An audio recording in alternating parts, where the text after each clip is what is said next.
All right, now we're gonna look at the flat bench press. So for the flat bench press, you're gonna have your client lay flat.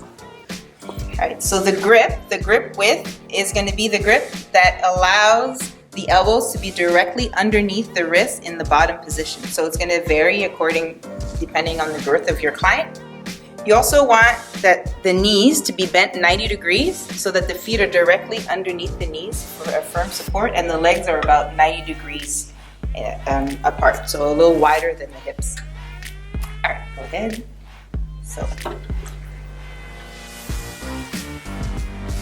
So as he lowers the bar, he's going to pause in the bottom position. You want to make sure that the arm is just about 45 degrees away from the body, and again, the wrist is directly underneath. The elbow is directly underneath the wrist. And press back up. So if you notice the bar, there's often a debate of where the bar should land on the chest. It depends again on the size of your client, and as long as they can maintain their forearm to be perpendicular to the floor.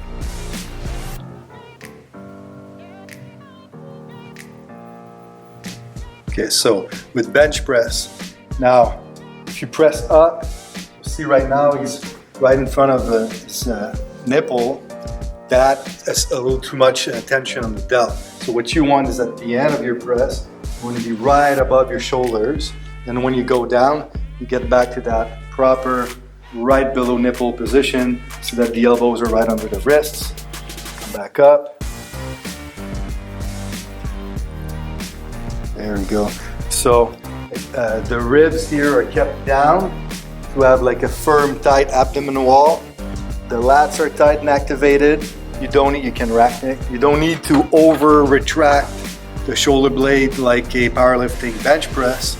All you want is to keep that neutral spine, and you want to activate the lats kind of like we're gonna do a lat spread, just to get that solid, stable spine for your press.